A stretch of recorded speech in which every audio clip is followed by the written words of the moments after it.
You need to watch this video.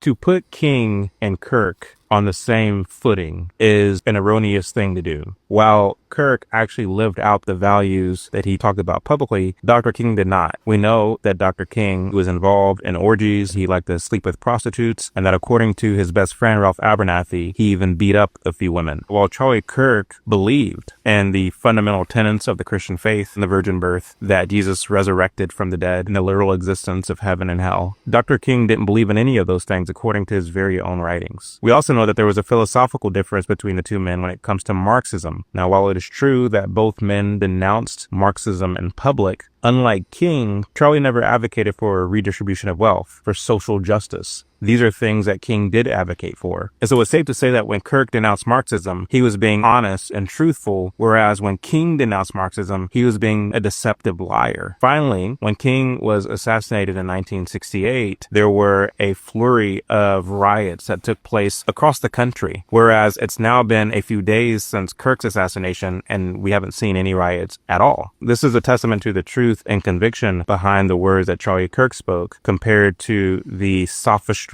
behind the words that Martin Luther King spoke. I would add that although Charlie Kirk and Dr. King were both heavily involved in the political realm, their approach to politics was also strikingly different. Charlie Kirk advocated for people to get right with Christ, for men to step up and be men, for women to be virtuous women of honor. He believed that the government has run amok and we must begin to roll back a lot of that overgrowth in order that we might get back to the true edicts of the Constitution. Whereas King believed that we should expand the role of government, that the government should have a foothold when it comes to things like housing, jobs, and wealth redistribution. The so-called ministers who have taken up the baton after King's passing are apostates, race hustlers, and opportunists. They thrive on race division and conflict. They anger their own people and keep them bitter and poor while they enrich themselves. Meanwhile, I see videos of young men in the aftermath of Charlie Kirk's death saying, I've never been to church before, but I feel inclined now to go to church because that's the kind of thing that Charlie Kirk talked about. I feel inclined to be a better husband, to be a better man, to be a better friend, because that's the kind of person that Charlie Kirk was. This is a testament to fruit. Charlie Kirk was a producer of good fruit, while Dr. King was a producer of bad fruit. None of this is to make light of Dr. King's death. Anytime somebody takes a bullet to the head or neck, it's a tragedy. And my hope for King was that he repented. But we know that the night before he was assassinated, he slept with two women and beat up another woman. And so it's hard to say. While Charlie Kirk took a bullet to... If you believe that Jesus is the Lord, subscribe and follow for more.